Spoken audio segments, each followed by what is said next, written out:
ബിസ്മില്ലാഹിർറഹ്മാനിർറഹീം. അസ്സലാമു അലൈക്കും വറഹ്മത്തുള്ളാഹി വബറകാതുഹു.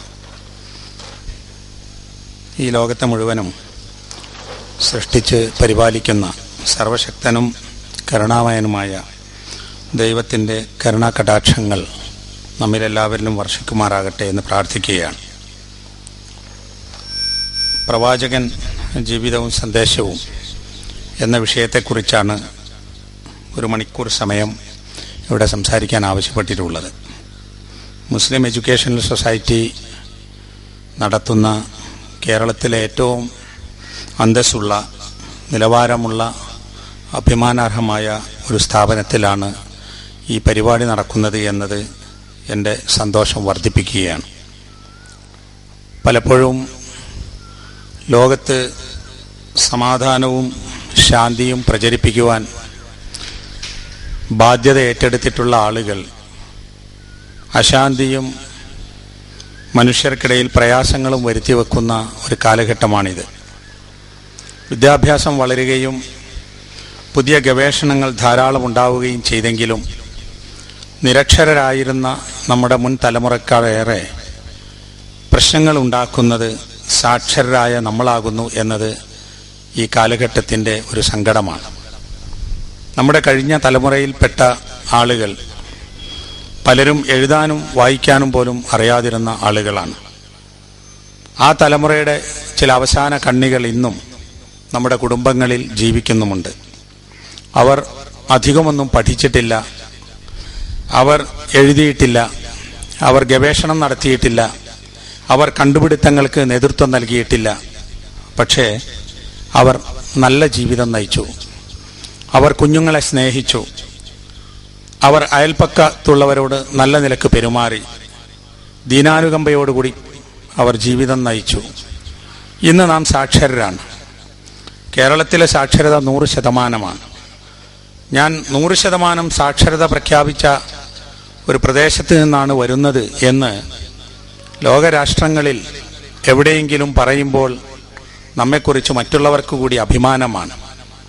പക്ഷേ ഈ സാക്ഷരത നേടിയ മനുഷ്യൻ, ഞാൻ നേരത്തെ പറഞ്ഞ നിരക്ഷരരായ ആ സമൂഹത്തെപ്പോലെ അത്രയെങ്കിലും സ്നേഹവും കാരുണ്യവും ദീനാനുകമ്പയും ബഹുമാനവും വെച്ചു പുലർത്തുന്നില്ല എന്ന് നമുക്കിപ്പോൾ കാണാൻ സാധിക്കും. അതുകൊണ്ട് തന്നെ സംസ്കാരമില്ലാത്ത വിദ്യാഭ്യാസം, സംസ്കാരമില്ലാത്ത പഠനം അത് ഒരു നാശമായിരിക്കും എന്ന് നമുക്കറിയാം. സോഷ്യൽ ഈവിൾസ് എന്ന് പറഞ്ഞുകൊണ്ട് കുറേ കാര്യങ്ങൾ എണ്ണിയ കൂട്ടത്തിൽ ഗാന്ധിജി പറഞ്ഞു, എഡ്യൂക്കേഷൻ വിത്തൗട്ട് മൊറാലിറ്റി, ധാർമ്മികതയില്ലാത്ത വിദ്യാഭ്യാസം അത് സോഷ്യൽ ഈവിൾ ആകുന്നു എന്ന്. ഈ ഒരു തിരിച്ചറിവിൽ നിന്ന് ഇതുപോലുള്ള ഒരു ക്യാമ്പസിൽ പ്രവാചകന്റെ ജീവിതത്തെക്കുറിച്ച് പറയുമ്പോൾ സമകാലീന സമൂഹത്തിലെ സംഭവങ്ങൾ നമുക്ക് ഓർക്കേണ്ടി വരും. പക്ഷെ ഞാൻ തുടക്കത്തിൽ ഒന്ന് പറയട്ടെ, അങ്ങ് യൂറോപ്യൻ രാജ്യങ്ങളിൽ എവിടെയോ ഒരു പത്രത്തിൽ പ്രവാചകന്റെ ഒരു കാർട്ടൂൺ വരച്ചു എന്നതുകൊണ്ടല്ല ഞാനിവിടെ സംസാരിക്കുന്നത്. അതിൽ എനിക്ക് വലിയ താല്പര്യവുമില്ല. കാരണം ദൈവത്തിൻ്റെ ചിത്രം പോലും പല രൂപത്തിലും ആളുകൾ വരച്ചു വെച്ചിട്ടുണ്ട്. അതൊന്നും ദൈവമല്ല. ഓരോ ആളുകളും അവർക്ക് തോന്നിയ പോലെ ദൈവത്തെ സങ്കല്പിക്കുകയും ചിത്രം വരയ്ക്കുകയും വികൃതമാക്കുകയും ചെയ്തിട്ടുണ്ട്. അതുകൊണ്ട് ദൈവത്തിന് യാതൊന്നും സംഭവിച്ചിട്ടില്ല.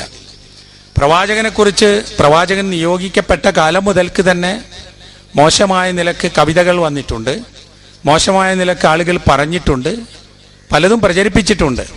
അതുകൊണ്ട് പ്രവാചകന്റെ ദൗത്യത്തിന് ഒരു ദോഷവും സംഭവിച്ചിട്ടില്ല.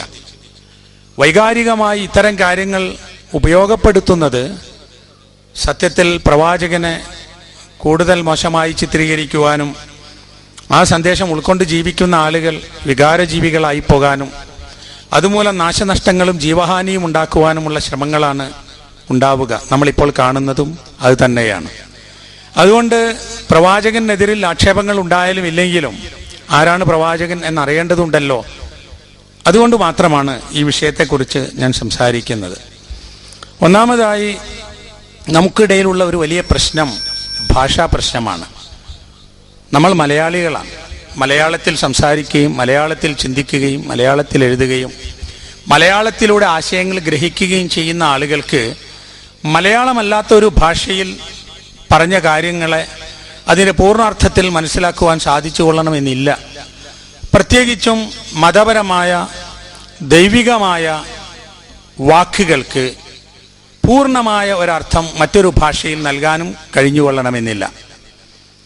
അങ്ങനെ വരുമ്പോൾ വ്യത്യസ്ത കാലഘട്ടങ്ങളിൽ വ്യത്യസ്ത പ്രദേശങ്ങളിൽ രൂപപ്പെട്ടു വന്നിട്ടുള്ള ജനസമൂഹങ്ങൾ അവർ ദൈവത്തെയും പ്രവാചകന്മാരെയും ഒക്കെ മനസ്സിലാക്കുന്നതിന് ഉപയോഗിച്ച പദങ്ങൾ മറ്റുള്ളവർക്ക് മറ്റൊരു ഭാഷയിൽ ഉൾക്കൊള്ളാൻ കഴിഞ്ഞുകൊള്ളണമെന്നില്ല.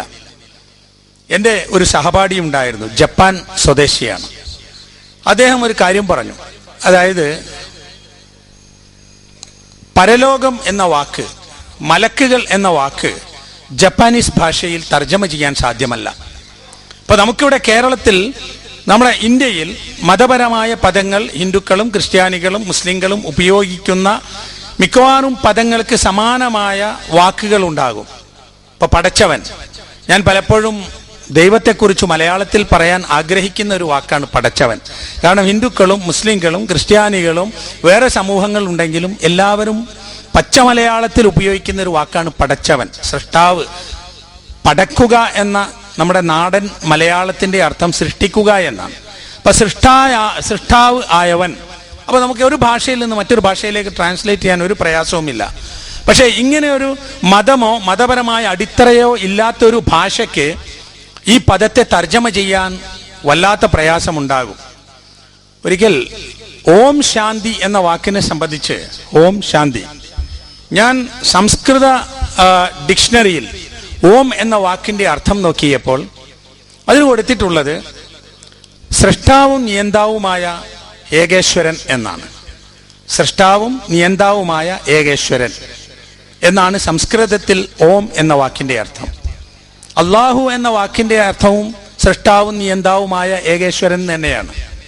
ശാന്തി എന്ന വാക്കിന്റെ അർത്ഥമാണല്ലോ സലാം എന്നത്. സലാം എന്ന് പറഞ്ഞാൽ ശാന്തി എന്നാണ്. അപ്പോൾ അസ്സലാമു അലൈക്കും എന്ന് നമ്മൾ അറബിയിൽ പറയുമ്പോൾ അതിന്റെ സംസ്കൃത പദമാണ് ഓം ശാന്തി എന്ന്. ആ സൃഷ്ടാവും നിയന്താവുമായ ഈശ്വരന്റെ സമാധാനവും ശാന്തിയും നമുക്കെല്ലാവർക്കും ഉണ്ടാകട്ടെ എന്ന്. ഈ ഒരാശയം മനസ്സിലായില്ലെങ്കിൽ വരാൻ പോകുന്നത് തെറ്റിദ്ധാരണയായിരിക്കും. എന്താണ് ഈ പറയുന്നത്, എന്തിനാണ് ഈ പറയുന്നത് എന്ന്. അത് വിവരം കുറഞ്ഞ ആളുകൾക്ക് മാത്രമാകണമെന്നില്ല, വിവരം കൂടിയ ആളുകൾക്ക് മനസ്സിലാകും. ചില ആളുകൾക്ക് അറിയാവുന്നൊരു സംഭവമുണ്ട്, ഞാൻ ആമുഖമായി പറയുകയാണ്. നമ്മുടെ ഈ കാര്യങ്ങളുടെ കിടപ്പ് അറിയാതിരിക്കുമ്പോഴുള്ള അനുഭവം. തൃശ്ശൂർ ജില്ലയിൽ വെച്ച് ഏതാണ്ട് ഒരു 10 വർഷങ്ങൾക്ക് മുമ്പ് ഒരു വിദ്യാർത്ഥി സമ്മേളനം നടന്നിരുന്നു. ആ വിദ്യാർത്ഥി സമ്മേളനത്തിൽ അന്ന് തൃശ്ശൂർ ജില്ലാ കലക്ടറായിരുന്ന ടിക്കറാം മീണ IAS അദ്ദേഹത്തെ ക്ഷണിച്ചിരുന്നു. അപ്പൊ സംസാരത്തിനിടയിൽ അദ്ദേഹം പറഞ്ഞു, എനിക്ക് മുസ്ലിങ്ങളോട് വളരെ ഇഷ്ടമാണ്, കാരണം അവർ വളരെ സെക്കുലറാണ്, ഓപ്പൺ മൈൻഡഡ് ആണ്. എന്നിട്ട് അദ്ദേഹം അതിന് ഉദാഹരണം പറഞ്ഞു. അവർ പള്ളികളിൽ വെച്ചൊക്കെ അള്ളാഹു അക്ബർ എന്ന് ഇടയ്ക്കൊക്കെ വിളിച്ചു പറയും. അക്ബർ ചക്രവർത്തിയുടെ നാമം 5 നേരവും പറയുന്ന ഈ സമൂഹം, അക്ബർ എത്ര സെക്കുലർ ആയിരുന്ന ആളാണ്, അദ്ദേഹത്തിന്റെ ജീവിതം എത്ര ഓപ്പണാണ്. അപ്പോൾ അക്ബർ ചക്രവർത്തിയുടെ നാമം വിളിച്ചു പറയുന്ന ഈ സമൂഹത്തെ നമുക്കെങ്ങനെ വെറുക്കാൻ സാധിക്കും? അപ്പൊ അത് കേട്ടപ്പോൾ ആളുകൾ ചിരിക്കാൻ തുടങ്ങി. അപ്പൊ അദ്ദേഹം പറഞ്ഞു, എനിക്ക് അറബി അങ്ങനെ പറയാൻ അറിയില്ല, അതിൽ തെറ്റുണ്ടെങ്കിൽ ക്ഷമിക്കണമെന്ന്. അപ്പൊ അക്ബർ ദ ഗ്രേറ്റ് എന്നാണ് അദ്ദേഹം അള്ളാഹു അക്ബർ എന്നതിന്റെ അർത്ഥം മനസ്സിലാക്കിയത്. അപ്പൊ സംഘാടകർ പറഞ്ഞു, അക്ബർ ദ ഗ്രേറ്റ് എന്നല്ല അതിന്റെ അർത്ഥം, ഗോഡ് ഇസ് ദ ഗ്രേറ്റ് എന്നാണ്. അപ്പോ IAS കിട്ടാന്നൊക്കെ പറഞ്ഞാൽ കുറെ പഠിച്ച് മെനക്കെട്ട് കടമ്പകൾ കടന്നിട്ടാണ്. അപ്പോൾ വളരെയധികം പഠിച്ച ആളുകൾക്ക് പോലും മനസ്സിലായിട്ടില്ല ഈ അള്ളാഹു അക്ബർ എന്ന് പറയുന്നതിന്റെ അർത്ഥം അതല്ല, അക്ബർ ചക്രവർത്തിയുമായിട്ട് അതിന് യാതൊരു ബന്ധവുമില്ല, പടച്ചവനാണ് വലിയവൻ, ഈശ്വരനാണ് വലിയവൻ എന്നാണ്. അപ്പൊ ഇതാണ് സത്യത്തിൽ ഇപ്പോഴുണ്ടാകുന്ന വലിയ ഒരു പ്രശ്നം. അപ്പോൾ പ്രവാചകന്റെ ജീവിതവുമായി നമ്മൾ ആലോചന നടത്തുമ്പോൾ കാണേണ്ടത് ഒന്ന് സാഹചര്യം തന്നെയാണ്. എല്ലാ സമൂഹത്തിലും പ്രവാചകൻ വന്നിട്ടുണ്ട്, എല്ലാ സമൂഹത്തിലും. അത് ആര് എവിടെ എത്ര എന്ന് പറയാൻ കഴിയില്ല, കാരണം അത്രയും സമൂഹങ്ങളുണ്ടല്ലോ. ഇപ്പൊ മനുഷ്യ കുലത്തിന്റെ ആദ്യകാലം മുതൽക്ക് ഓരോ സമൂഹത്തിലെയും ഓരോ സംസ്കാരത്തിലെയും ജനങ്ങൾക്ക് സന്ദേശങ്ങൾ നൽകാൻ പ്രവാചകൻ വന്നിട്ടുണ്ട്. അങ്ങനെ പ്രവാചകൻ വരും എന്നുള്ളത് എല്ലാ അടിസ്ഥാന മതഗ്രന്ഥങ്ങളിലും ഉള്ളതുമാണ്. അത് ചിലപ്പോൾ വാക്കുകൾ വ്യത്യസ്തമായേക്കാം, ആ പ്രവാചകനെ കുറിച്ചുള്ള സങ്കല്പം വ്യത്യസ്തമായ. ഏതായാലും മനുഷ്യരിൽ നല്ലവരായ കുറെ ആളുകളെ ധർമ്മ സ്ഥാപനത്തിന് വേണ്ടി, സംസ്ഥാപനത്തിന് വേണ്ടി ഈശ്വരൻ നിയോഗിക്കുന്നു എന്നതാണ് പ്രവാചകത്വത്തിന്റെ അടിത്തറ. ഖുർആനിൽ അതിനെക്കുറിച്ച് പറഞ്ഞത് വഇമ്മിൻ ഉമ്മത്തിൻ ഇല്ലാ ഖലാ ഫീഹാ നദീർ, ഒരു സമൂഹവും അതിൽ ഒരു മുന്നറിയിപ്പുകാരൻ വന്നിട്ടില്ലാതെ ഇല്ല എന്നാണ്.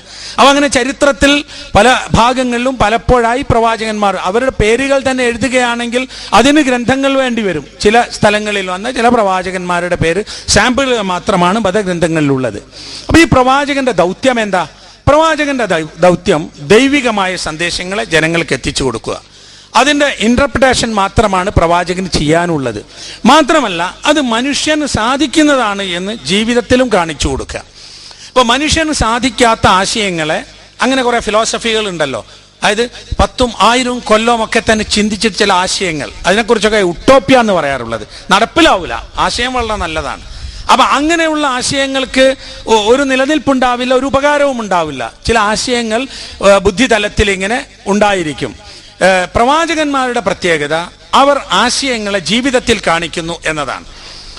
100 മഹാന്മാരുടെ ചരിത്രം എഴുതിയ മൈക്കൽ എച്ച് ഹാർട്ടിന്റെ ദ 100 എന്ന പുസ്തകത്തിൽ ഒന്നാമതായി എഴുതിയത് പ്രോഫറ്റ് മുഹമ്മദ് എന്നാണ്. അതിന് അദ്ദേഹം 2 കാരണമാണ് പറഞ്ഞത്. ഒരു കാരണം ഇതാണ്, ഏതൊരാശയം ജനങ്ങൾക്ക് പറഞ്ഞു കൊടുത്തോ ആ ആശയം ജീവിതത്തിൽ പ്രയോഗിച്ച് കാണിച്ചു കൊടുത്തു എന്നതാണ്. മറ്റൊരു കാരണം ആ പറഞ്ഞു കൊടുത്ത ആശയം മനുഷ്യർക്ക് പ്രായോഗികമായി എന്നുള്ളതുമാണ്. അപ്പൊ പ്രായോഗികമായ ഒരാശയമാണ് പ്രവാചകന്മാർ ജനങ്ങൾക്ക് നൽകുന്നത് എന്നതാണ്. അത് നബി തിരുമേനിയുടെ ജീവിതകാലത്ത് അത് ആളുകൾക്ക് കാണിച്ചു കൊടുക്കുകയും ചെയ്തു. അപ്പൊ അതുകൊണ്ട് തന്നെ ആ ആശയത്തെ നമ്മൾ ചർച്ച ചെയ്യുമ്പോൾ നബി തിരുമേനിയുടെ ജീവിതത്തിൽ നിന്ന് മാറ്റി ചർച്ച ചെയ്യാൻ വയ്യ. നബി തിരുമേനി നൽകിയിട്ടുള്ള ഒരാശയത്തെ നബി തിരുമേനി നൽകിയിട്ടുള്ള വ്യാഖ്യാനങ്ങളിൽ നിന്ന് മാറ്റിയിട്ട് പഠന വിഷയമാക്കാനും സാധ്യമല്ല. പ്രവാചകനെ സംബന്ധിച്ച് അറിയേണ്ടത്, പ്രവാചകൻ വന്നു എന്ന് കേട്ടപ്പോൾ ലോകത്തിന്റെ പല ഭാഗങ്ങളിലും ഇത് ചർച്ചാ വിഷയമായി. അങ്ങ് അറേബ്യയിൽ ഒരു പ്രവാചകൻ വന്നിട്ടുണ്ട്, അയൽ രാഷ്ട്രമായ സിറിയയിൽ, അതുപോലെ യമനിൽ, മറ്റു പല പ്രദേശങ്ങളിലും ആളുകൾ ഈ പ്രവാചകനെ കുറിച്ച് കേട്ടു. അപ്പോൾ ബുദ്ധിയുള്ള ചിലർ അന്വേഷിച്ചത് എന്താണെന്നറിയോ? മുഹമ്മദ് എന്താ പറയുന്നത്? അദ്ദേഹം പറയുന്ന കാര്യങ്ങൾ പറഞ്ഞു കൊടുത്തു. മുഹമ്മദിന്റെ ചരിത്രം എന്താ? ഒരാൾ ചോദിച്ചത് എന്താണെന്നറിയോ? അദ്ദേഹത്തിന്റെ തലമുറയിൽ, മുൻ തലമുറയിൽ രാജാക്കന്മാർ വന്നിട്ടുണ്ടോ? ആ ചോദ്യത്തിന്റെ അർത്ഥം ഉണ്ടെങ്കിൽ ആ രാജ്യത്വം തിരിച്ചു പിടിക്കാനുള്ള ഒരു ശ്രമമാവില്ല. എങ്ങനെയെങ്കിലും ആത്മീയതയും കാര്യങ്ങളൊക്കെ പറഞ്ഞ് കുറച്ച് ആളെ സംഘടിപ്പിച്ചിട്ട്, അങ്ങനെയില്ല. മറ്റൊരു ചോദ്യം, അദ്ദേഹം എന്തെങ്കിലും കളവ് പറഞ്ഞിട്ടുണ്ടോ എന്നാണ്. അദ്ദേഹം കളവ് പറഞ്ഞിട്ടില്ല. മറ്റൊരു ചോദ്യം, അദ്ദേഹത്തിന്റെ കൂടെ കൂടുന്നത് സമൂഹത്തിലെ പണക്കാരും സുഖലോലുപന്മാരുമാണോ, അല്ല സാധാരണക്കാരും സത്യസന്ധരായ നല്ല സാത്വികരായ ആളുകളാണോ? അപ്പൊ അദ്ദേഹത്തിന്റെ കൂടെ കൂടിയിട്ടുള്ളത് സാധാരണക്കാരും ജീവിതത്തിൽ ധർമ്മമനുഷ്ഠിച്ച് നടക്കുന്ന ആളുകളുമാണ്. ഈ വിലയിരുത്തൽ അദ്ദേഹത്തിന്റെ ജീവിതത്തിന്റെ സത്യസന്ധതയിലേക്ക് വെളിച്ചം വീശുന്നതാണ്. എത്യോപ്യയിലേക്ക് പലായനം ചെയ്തു പോയ കുറെ ആളുകൾ, മക്കയിൽ നബി തിരുമേനിയുടെ സന്ദേശം സ്വീകരിച്ച കുറച്ച് ആളുകൾക്ക് വമ്പിച്ച പീഡനമുണ്ടായപ്പോൾ നബി തിരുമേനി പറഞ്ഞു, നിങ്ങൾ ആഫ്രിക്കൻ വൻകരയിൽ എത്യോപ്യയിലേക്ക് പോയിക്കൊള്ളുക, അവിടെ ഒരു നല്ല രാജാവുണ്ട്. അദ്ദേഹം ക്രിസ്ത്യാനിയാണ്, നെഗസ് രാജാവ് എന്ന് ചരിത്രത്തിൽ പറയുന്ന നജാഷി. അപ്പൊ നബി പറഞ്ഞു, നിങ്ങൾ അവിടെ ജീവിച്ചു, അദ്ദേഹം നല്ല ആളാണ്, പ്രജകളോട് നല്ല നിലക്ക് പെരുമാറും. അങ്ങനെ ആ ക്രിസ്ത്യാനി ആയ രാജാവിന്റെ നാട്ടിൽ പോയി താമസിച്ചു മുസ്ലിങ്ങൾ കുറച്ച് ആളുകൾ, മക്കയിലുള്ള പീഡനം കൊണ്ട്. ഇവരവിടെ എത്തിയെന്ന് കേട്ടപ്പോൾ ഇവരെ ഉപദ്രവിച്ച ആളുകളും അങ്ങോട്ട് കപ്പൽ കയറി. എന്നിട്ട് പോയിട്ട് ഈ രാജാവിനോട് പറഞ്ഞു, ഞങ്ങളുടെ നാട്ടിൽ കുഴപ്പമുണ്ടാക്കിയ ഈ ആളുകളെ നിങ്ങളുടെ നാട്ടിൽ താമസിപ്പിക്കുന്നത് ശരിയല്ലല്ലോ. അപ്പൊ അദ്ദേഹം പറഞ്ഞു, അത് ശരിയല്ല. അത് 2 കൂട്ടരെയും വിളിച്ചു. എന്നിട്ട് ചോദിച്ചു, നിങ്ങളുടെ പ്രശ്നം എന്താ? നിങ്ങൾ ആരാ? നിങ്ങളുടെ സന്ദേശം എന്താ? അപ്പൊ അവർ പറഞ്ഞത്, രാജാവേ, അയ്യുഹൽ മലിക്, അല്ലയോ രാജാവേ, ഞങ്ങളുടെ നാട്ടിൽ ജീവിച്ചിരുന്നത് ഞങ്ങൾ ദൈവത്തിനെ അല്ലാതെ ആരാധിക്കുന്ന സ്വഭാവമുള്ളവരായിരുന്നു. ഞങ്ങളുടെ ശക്തന്മാർ അശക്തന്മാരെ നശിപ്പിക്കുകയായിരുന്നു. ഞങ്ങൾ കുടുംബബന്ധം മുറിച്ചു കളയുന്നവരായിരുന്നു. ഞങ്ങൾ പാവപ്പെട്ടവരെ പണക്കാരായ ആളുകൾ പീഡിപ്പിക്കുന്ന രൂപത്തിലായിരുന്നു. ഞങ്ങൾ ശവം തിന്നുന്നവരായിരുന്നു. മുഹമ്മദ് വന്നു ഞങ്ങളിലേക്ക്. അദ്ദേഹം പറഞ്ഞു, ഈ ലോകത്തെ മുഴുവൻ സൃഷ്ടിച്ച ദൈവത്തെ മാത്രമേ ആരാധിക്കാവൂ. അദ്ദേഹം പറഞ്ഞു, നിങ്ങൾ പാവപ്പെട്ട ആളുകളോട് ദീനാനുകമ്പയുള്ളവരായിരിക്കണം, നിങ്ങൾ കുടുംബബന്ധം പുലർത്തുന്നവരായിരിക്കണം എന്നൊക്കെ അദ്ദേഹത്തിന്റെ സന്ദേശങ്ങൾ. ഇത് ഞങ്ങൾ കേട്ടു, ഇതാണ് ഞങ്ങൾ ചെയ്ത തെറ്റ്. അപ്പൊ ആ രാജാവ് പറഞ്ഞത്, ഇതാണ് അദ്ദേഹം പറഞ്ഞതെങ്കിൽ ഇത് തന്നെയാണ് യേശു പറഞ്ഞത്. ഇത് തന്നെയാണ് പ്രവാചകന്മാരൊക്കെ പറഞ്ഞത്. ഇത് ഒരു സ്രോതസ്സിൽ നിന്നുള്ള സന്ദേശമാണ്, നിങ്ങളിവിടെ നല്ല നിലക്ക് ജീവിച്ചു കൊള്ളുക എന്ന് പറഞ്ഞു. അപ്പോൾ നേരത്തെ പ്രിൻസിപ്പൽ പറഞ്ഞ പോലെ ഇന്ന് മതം ഏതാണ്ട് ഒരു ജാതീയമായ രൂപമാണ്. അതായത് ബൈ ചോയ്സ് അല്ല, ബൈ ചാൻസ് ആയിട്ട് സ്വീകരിച്ചു പോരുന്ന ഒരു രൂപം. അതിൻ്റെ അർത്ഥം മതവും ജാതിയും തമ്മിലുള്ള വ്യത്യാസം ജാതി ജന്മം കൊണ്ട് ലഭിക്കുന്നതാണ്. ഒരു സവർണൻ, അവർണൻ, ഉന്നതൻ, താഴ്ന്നവൻ എന്നൊക്കെ പറയുന്നത് അവൻ വിചാരിച്ചാൽ അത് മാറ്റാൻ കഴിയുന്നില്ല. അതുകൊണ്ട് തന്നെ അത് മതമല്ല, ദൈവികവുമല്ല. കർമ്മവും ഒരു മനുഷ്യന്റെ ജീവിതവുമാണ് ഒരാളെ ഉന്നതനും താഴ്ന്നവനുമാക്കേണ്ടത്. അപ്പൊ അതുകൊണ്ട് ഞാൻ എൻ്റെ മതം ഏത് എന്നതിന് എൻ്റെ മാതാപിതാക്കളുടെ മതം ഏത് എന്ന നിലയ്ക്ക് ഒരു അപ്ലിക്കേഷൻ കൊടുത്താൽ നമ്മുടെ വില്ലേജ് ഓഫീസർ സർട്ടിഫിക്കറ്റ് തരും. ഇവൻ മുസ്ലിമാണ്, ഇവൻ ഹിന്ദു ആണ്, ഇവൻ ക്രിസ്ത്യനാണ്. അവന് ക്രിസ്ത്യാനിറ്റി അറിയണ്ട, ഹിന്ദു മതവും അറിയണ്ട, ഇസ്ലാമും അറിയണ്ട, ഒന്നും അറിയണ്ട. അപ്പോൾ അതിൻ്റെ അർത്ഥം എന്താണെന്നറിയോ? അത് ഒരു കാസ്റ്റ് അല്ലെങ്കിൽ ഒരു കമ്മ്യൂണിറ്റി സർട്ടിഫിക്കറ്റ് മാത്രമാണ്. അത് മതവുമായി ബന്ധമില്ല. ഇപ്പൊ മതവിശ്വാസം ഇല്ലാത്ത ഒരാൾ, ഒരു മുസ്ലിം, നമ്മുടെ നാട്ടിൽ ഇപ്പോൾ ഒരു മുസ്ലിം ദൈവനിഷേധി ഉണ്ട് വിചാരിക്കുക, എന്നാണ് ബൈ അദ്ദേഹത്തിന്റെ ചാൻസ് പ്രകാരം മുസ്ലിമാണ്. മുസ്ലിം എന്ന നിലക്ക് സമൂഹത്തിന്റെ എല്ലാ ഭൗതിക കാര്യങ്ങളും അയാൾക്ക് പങ്കാളിത്തമുണ്ട്. റിസർവേഷൻ അയാൾക്കും കിട്ടും. അയാൾ മരിച്ചാലും നമ്മുടെ മക്ബറയിൽ മറവ് ചെയ്യണം. അയാൾ ദീനില്ല, വിശ്വാസിയല്ല എന്ന് പറഞ്ഞിട്ട് സാമൂഹ്യമായ കാര്യങ്ങളൊന്നും ചെയ്യാൻ കഴിയില്ല. കാരണം ഇവിടെ നമ്മുടെ നാട്ടിൽ ഇപ്പോഴത് പടച്ചവന്റെ അടുത്ത് എങ്ങനെയെന്നുള്ള നിലക്കല്ല, നമ്മുടെ നാട്ടിൽ വേറൊരു സങ്കല്പമാണ്. ആ സങ്കല്പമാണ് പലപ്പോഴും അതിൻ്റെ തലം കഴിഞ്ഞിട്ട് ഈ വർഗീയതയിലൊക്കെ നീങ്ങുന്ന നാശമുണ്ടാക്കുന്നത്. മതവും ജാതിയും തമ്മിൽ വേർതിരിച്ച് മനസ്സിലാക്കാതെ പോയതുകൊണ്ടാണ്. അപ്പോൾ നബി വന്ന് പറഞ്ഞിട്ടുള്ളത് എന്താണെന്നറിയോ? മനുഷ്യന്റെ മഹത്വം അവന്റെ വിശ്വാസവും അവന്റെ പെരുമാറ്റവും കൊണ്ടാണെന്നുള്ള അന്ത്യപ്രഖ്യാപനമുണ്ട് നബി തിരുമേനിയുടെ. മക്കയിൽ ഹജ്ജ് സമയത്ത് അവസാനത്തെ പ്രസംഗം അതൊരു മനുഷ്യാവകാശ പ്രഖ്യാപനമാണ് ഒരർത്ഥത്തിൽ. അതായത് UNO മനുഷ്യാവകാശ പ്രഖ്യാപനം നടത്തുന്നതിൻ്റെ 13.5 നൂറ്റാണ്ട് മുമ്പാണ് ഈ പ്രഖ്യാപനം. അതിൽ പറഞ്ഞൊരാശയം ഇതാണ്: മനുഷ്യരെ, നിങ്ങളെല്ലാവരും ആദമിന്റെ മക്കളാണ്. ആദമിന്റെ ആദ്യത്തെ മനുഷ്യനിൽ നിന്ന് പെറ്റുപെരുകയുണ്ടായതാണ്. ആദ്യ ഒരു മനുഷ്യൻ, ആ മനുഷ്യനിൽ എല്ലാവരും ഉണ്ടായതാണ്. അതുകൊണ്ട് നിങ്ങളിൽ ആർക്കും തന്നെ കുലത്തിന്റെ പേരിലുള്ള ഒരു മേന്മയുമില്ല, വർഗത്തിന്റെ പേരിലുമില്ല. ഒരാൾ അറബിയാണ് എങ്കിൽ അറബിയല്ലാത്തവനേക്കാളോ, ഒരാൾ വെളുത്തവനാണ് അതുകൊണ്ട് കറുത്തവനേക്കാളോ യാതൊരു ശ്രേഷ്ഠതയുമില്ല. ശ്രേഷ്ഠത അവനവന്റെ ജീവിത വിശുദ്ധി മാത്രമാണ് പരിഗണിക്കാനുള്ളത് എന്ന് ഈ പ്രഖ്യാപനം നടത്തുന്ന കാലത്ത് നമ്മൾ അറിയണം, അല്ലെങ്കിൽ അത് കഴിഞ്ഞ് 10 നൂറ്റാണ്ടോ 13 നൂറ്റാണ്ടോ കഴിഞ്ഞ ശേഷവും നമ്മൾ അറിയണം, പല രാജ്യങ്ങളിലും ഇപ്പൊ യൂറോപ്യൻ രാജ്യങ്ങളുടെ വർഗീയ സംഘടന എന്ന് പറഞ്ഞാൽ എന്താ? കറുത്തവനും വെളുത്തവനും തമ്മിലാണ്. കറുത്തവനും വെളുത്തവനും തമ്മിൽ നിറം വ്യത്യാസം വന്ന് അവനെന്ത് ചെയ്യാനാ? അതല്ലെങ്കിൽ ഭാഷാ സമരം. ഇപ്പോൾ ഈ ശ്രീലങ്കയിൽ LTT പുലികൾ ഇതൊക്കെ ഉണ്ടായത് എന്താ? അത് തമിഴന്മാരും സിംഹളന്മാരും ഒരു നാട്ടിലുള്ളവരാണ് അവർ. പക്ഷെ അവരുടെ മുൻഗാമികൾ കുറച്ചാളുകൾ തമിഴ് സംസാരിക്കുന്നവരായിരുന്നു എന്നതാണ്. അതിർത്തി സമരം പഞ്ചാബ് ഇന്ത്യയിലുണ്ട്, പാകിസ്ഥാനിലുണ്ട്. പക്ഷെ അതിർത്തി രേഖ നടുക്ക് കടന്നു പോയപ്പോൾ അപ്പുറത്തുള്ള ഇവർ ഒരേ കുടുംബക്കാരായിരിക്കുമല്ലോ. ഇപ്പൊ ഈ റോഡിന്റെ അപ്പുറം ഒരു രാജ്യമായാൽ ഇത് ഈ കുറ്റിപ്പുറത്തുകാർ തന്നെയല്ലേ എല്ലാം? അവർ കുടുംബക്കാരാണ്, അയൽവാസികളാണ്. പക്ഷെ ഇതിന്റെ പേരിൽ വെറുക്കണമെന്ന് വന്നാൽ, ഇതിന്റെ പേരിൽ മനുഷ്യർക്കിടയിൽ അകൽച്ചയുണ്ടാകണമെന്ന് വന്നാൽ അതിനൊരു അർത്ഥവുമില്ല. അപ്പൊ നബി തിരുമേനി പഠിപ്പിച്ചത് മനുഷ്യന്റെ മനുഷ്യത്വം, മനുഷ്യന്റെ മഹത്വം അവന്റെ വിശ്വാസവും അവന്റെ സ്വഭാവ രീതികളുമാണ് എന്നല്ലാതെ പൈതൃകമല്ല അത് എന്നുള്ളത് കൊണ്ടാണ്. അപ്പൊ അതാണ് പ്രവാചകൻ പഠിപ്പിച്ചിട്ടുള്ള ഒരാശയം. മറ്റൊരു പ്രധാന ആശയം, പ്രവാചകന് ലഭിച്ച ഗ്രന്ഥം വിശുദ്ധ ഖുർആൻ. ആ ഖുർആൻ പൂർവിക ഗ്രന്ഥങ്ങൾ അതിൻ്റെ ആശയത്തിന്റെ പുനഃപ്രഖ്യാപനമാണ്, അതിൻ്റെ ഒരു അവസാന പതിപ്പാണത്. അതുകൊണ്ട് തന്നെ ഏതെങ്കിലും ഒരു മതത്തിന്റെ അടിസ്ഥാന ആശയമായിട്ടുള്ള കൃത്യമായും അംഗീകരിക്കപ്പെടുന്ന ഒരു ആശയത്തോട് ഖുർആന്റെ സന്ദേശം എതിരാവാൻ വഴിയില്ല. ഇപ്പോൾ ദൈവവിശ്വാസം, ഈ കമ്പാരിറ്റീവ് റിലിജൻ നമ്മൾ ശ്രദ്ധിക്കേണ്ട ഒരു വിഷയമാണ്. നിങ്ങൾ എഞ്ചിനീയറിംഗ് സ്റ്റുഡൻസ് ആണെങ്കിലും, കാരണം യാഥാർത്ഥ്യങ്ങളെക്കുറിച്ച് ഒരു ഓർമ്മ വേണ്ടേ. അപ്പൊ കമ്പാരിറ്റീവ് റിലിജനിലൂടെ നിങ്ങൾക്ക് മനസ്സിലാക്കാൻ സാധിക്കും ലോകത്തിന് മുഴുവൻ ഒരു സൃഷ്ടാവുണ്ട്, അത് എല്ലാ മതങ്ങളും അംഗീകരിക്കും. അതുപോലെ മനുഷ്യർക്ക് ദൈവിക സന്ദേശം നൽകാൻ പ്രവാചകനും, അതുപോലെ മനുഷ്യന്റെ കർമ്മഫലങ്ങൾ അനുഭവിക്കേണ്ടി വരും. അതെവിടെ എങ്ങനെ അതിൽ വ്യത്യാസം ഉണ്ടാകാം. ഇപ്പോൾ ഇക്കാണുന്ന ജീവിതമല്ലാത്ത ഒരു ജീവിതത്തിൽ ഒരു രൂപത്തിൽ കർമ്മഫലം അനുഭവിച്ചേ മതിയാകും. പിന്നെ സത്യം, ധർമ്മം, നീതി, ദയ, കാരുണ്യം തുടങ്ങിയ ഗുണങ്ങളുണ്ടല്ലോ, അത് മനുഷ്യൻ അംഗീകരിക്കേണ്ടതാണ്. അധർമ്മവും അക്രമവും അനീതിയും വെടിയേണ്ടതാണ്.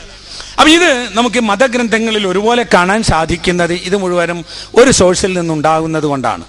ഇപ്പൊ ഖുർആനിന്റെ ഒരു പ്രത്യേകത, നബി തിരുമേനിയെ കുറിച്ച് ആലോചിക്കുമ്പോൾ നമ്മൾ മനസ്സിലാക്കേണ്ട ഒരു കാര്യം, അത് നബി തിരുമേനി ഉണ്ടാക്കിയതല്ല എന്നതാണ്. നബി തിരുമേനി ഉണ്ടാക്കിയതല്ല എന്നത് നബി തിരുമേനിയെ കുറച്ച് കാണിക്കാനല്ല, ഈ ഖുർആനിന്റെ മഹത്വം മനസ്സിലാക്കാൻ വേണ്ടി പറയാൻ. ഒന്നാമത്തേത്, നബി തിരുമേനി എഴുത്തും വായനയും പഠിച്ചിട്ടില്ല, നിരക്ഷരനാണ്.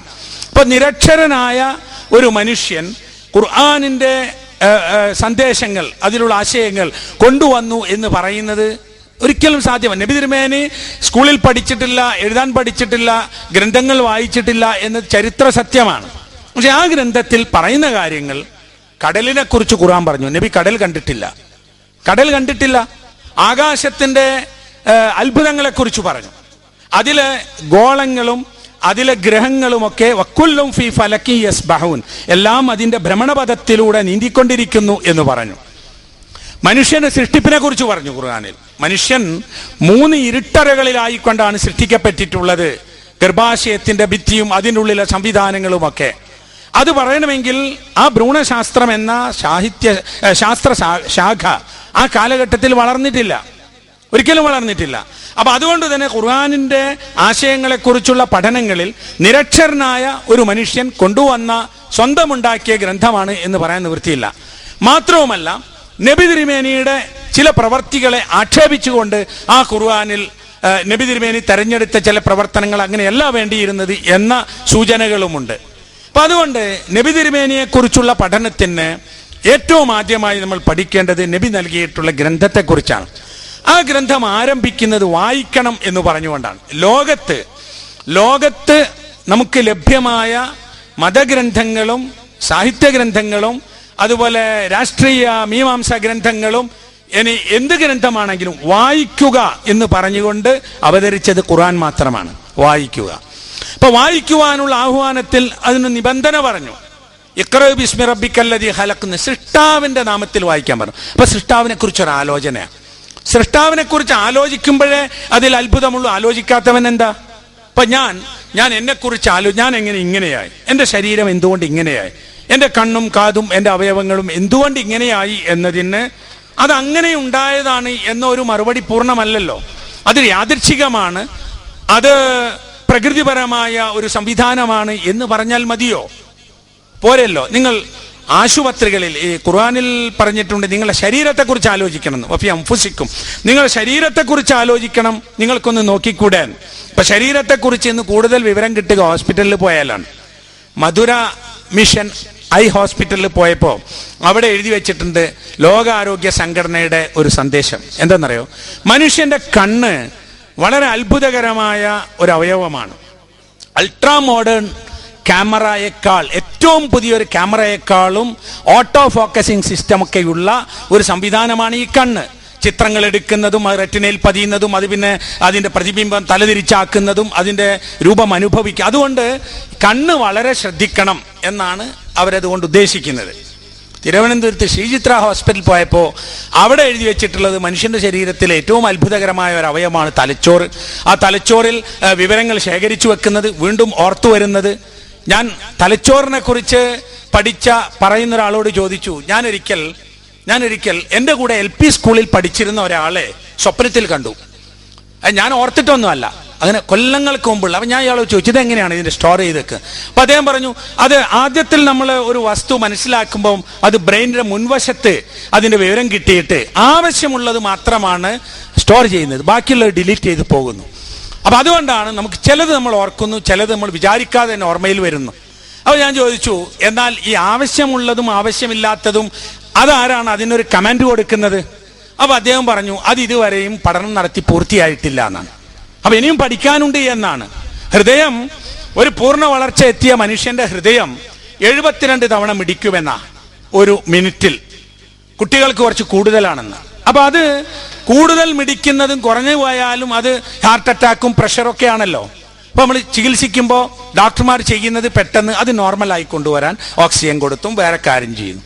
അപ്പൊ അവിടെ നമ്മൾ ആലോചിക്കേണ്ട, ഈ നോർമൽ എങ്ങനെ? ഈ നോർമൽ ആരുണ്ടാക്കി? ഏറ്റവും ഫിറ്റായ നിലയ്ക്ക്, ഏറ്റവും യോഗ്യമായ നില, ഈ ശരീരം ഇങ്ങനെയല്ലാത്ത ഒരു രൂപത്തിലും ഭാവത്തിലുമാണ് കൂടുതൽ നല്ലത് എന്ന് ആർക്കും അഭിപ്രായമില്ല. അപ്പൊ അതിന്റെ അർത്ഥം എന്താണെന്നറിയാം? അത്ഭുതങ്ങൾ ഉണ്ട് എന്നുള്ള. ഭൂമിയിൽ കാണുന്ന മുഴുവൻ വസ്തുക്കളിലും, മനുഷ്യ ശരീരത്തിലും അതുപോലെ മറ്റു വസ്തുക്കൾ എല്ലാത്തിലും അത്ഭുതമുണ്ട്. അതിങ്ങനെ അന്വേഷിക്കണം, ആലോചിക്കണം എന്ന് അടിക്കടി പറയുന്ന ഗ്രന്ഥമാണ് നബി തിരുമേനി കൊണ്ടുവന്നത്. അപ്പൊ നബിയുടെ സന്ദേശത്തിന്റെ ഒരു പ്രത്യേക ബുദ്ധിയും ആലോചനയുമാണ്. നിങ്ങളിവിടെ ഇതുപോലുള്ള ഒരു മഹത്തായ എഞ്ചിനീയറിംഗ് കോളേജിൽ നിങ്ങൾ ചെയ്യുന്ന ആലോചന തന്നെയാണ്, പഠനമാണ്, റിസർച്ചാണ്. റിസർച്ച് എന്നതിന് ഇസ്ലാമിക പദം ഉപയോഗിക്കുന്നത് അറബിയിൽ ഇജ്തിഹാദ് എന്നാണ്. ഇജ്തിഹാദ് എന്ന് പറഞ്ഞാൽ റിസർച്ച് എന്നതിന്റെ നേരെ പരിഭാഷ. അപ്പൊ ആ റിസർച്ചിലൂടെ കാലം വളർന്നുകൊണ്ടിരിക്കുമ്പോൾ നമുക്ക് കൂടുതൽ യാഥാർത്ഥ്യങ്ങൾ മനസ്സിലാക്കാൻ സാധിക്കും എന്നുള്ളതാണ്. ഒരു വസ്തുവിനെ അതിന്റെ ഒരു അംശത്തിൽ നിന്ന് വീണ്ടും സൃഷ്ടിക്കാൻ സാധിക്കുമെന്ന് ഇപ്പോൾ ലോകം കണ്ടെത്തി. കുറെ മുമ്പ് മരിച്ചുപോയ മനുഷ്യരെ വീണ്ടും ഉണ്ടാക്കുമെന്ന് പറഞ്ഞാൽ അസാധ്യം എന്ന് പറഞ്ഞില്ലേ. പിന്നെ നമ്മൾ കോളേജിലൊക്കെ എത്തിയപ്പം പറഞ്ഞു ടിഷ്യൂ കൾച്ചർ വന്നു. ഇപ്പോൾ ഒരു തെങ്ങ്, അതിന്റെ ഒരു ഓലയുടെ ഒരു അംശം കിട്ടിയാൽ ആ തെങ്ങ് തന്നെ പിന്നെയും ഉണ്ടാക്കാൻ തേങ്ങയും ഉണ്ടാകുമെന്നാണ്. ഇപ്പോൾ വിൽക്കാൻ വെച്ചിരിക്കുന്ന ഒരുപാട് സസ്യങ്ങളൊക്കെ ടിഷ്യൂ കൾച്ചറാണ്. ഇനി ഈ ക്ലോണിങ്ങും മറ്റൊക്കെ വന്നപ്പോൾ ഇനി അതിനേക്കാൾ മുമ്പോട്ടായിരിക്കും. റെക്കോർഡിങ്ങും അങ്ങനെ തന്നെ. കൈകാലുകൾ സംസാരിക്കും എന്ന് പറഞ്ഞു ഖുർആനിൽ. വായ മൂടിക്കെട്ടും, കൈകാലുകൾ സംസാരിക്കും. അവയവങ്ങൾ റെക്കോർഡ് ചെയ്യും, മനുഷ്യന്റെ പ്രവർത്തനം റെക്കോർഡ് ചെയ്യും. ഈ ടാപ്പ് റെക്കോർഡറൊക്കെ വന്നപ്പോൾ നമുക്ക് കുറച്ച് മനസ്സിലായി, വാക്കുകൾ റെക്കോർഡ് ചെയ്യും. പിന്നെ വീഡിയോ വന്നപ്പോൾ കുറച്ചുകൂടി മനസ്സിലായി. ഇപ്പൊ എല്ലാവരും പറഞ്ഞു എവിടെ നിൽക്കുമ്പോഴും ശ്രദ്ധിക്കണം, ഇത് ലൊക്കേറ്റ് ചെയ്യാൻ സാധിക്കും എന്നാണ്. ഇപ്പൊ ഈ ഭീകരന്മാരൊക്കെ കണ്ടെത്തി. ഇപ്പൊ ഞാൻ ഇവിടെ സംസാരിക്കാൻ, നിങ്ങൾ ഇവിടെയാണ്. വിദഗ്ധമായ നിലക്ക് പഠനം നടത്തിയ ആളുകൾക്ക് ഈ പ്രദേശം കൊടുത്തിട്ട് ഈ കുറ്റിപ്പുറത്ത് ഇന്ന സ്ഥലത്ത് അതിന്റെ രേഖകൾ കൊടുത്താൽ ഈ നടക്കുന്ന കാര്യം ഫോട്ടോയിൽ കിട്ടും എന്നാ പറയുന്നത്. അപ്പൊ അതിന്റെ അർത്ഥം എന്താ? റെക്കോർഡിംഗ് ഉണ്ട് എന്നാണ്. അപ്പൊ ഇങ്ങനെ മനുഷ്യന്റെ വാക്കും പ്രവൃത്തിയും എല്ലാം റെക്കോർഡ് ചെയ്തു വെക്കാൻ മനുഷ്യന് തന്നെ സാധിക്കുമ്പോൾ അങ്ങനെ ഒരു റെക്കോർഡിംഗ് സിസ്റ്റം ഉണ്ട്, വീണ്ടും നമ്മുടെ മരണശേഷം ഉണ്ടാകും എന്ന് പറയുന്ന ഖുർആൻ അത് പറയുമ്പോൾ ശാസ്ത്രീയമായി അത് അവിശ്വസിക്കേണ്ടതില്ല. പിന്നെ ഒരാൾക്ക് ഇഷ്ടപ്പെട്ടോ ഇല്ലേ എന്നുള്ളതാണ്. ഡാർവിൻ തിയറി വന്നപ്പോൾ, ഞാനൊക്കെ സ്കൂളിൽ പഠിച്ചത് ഡാർവിൻ തിയറിയാ.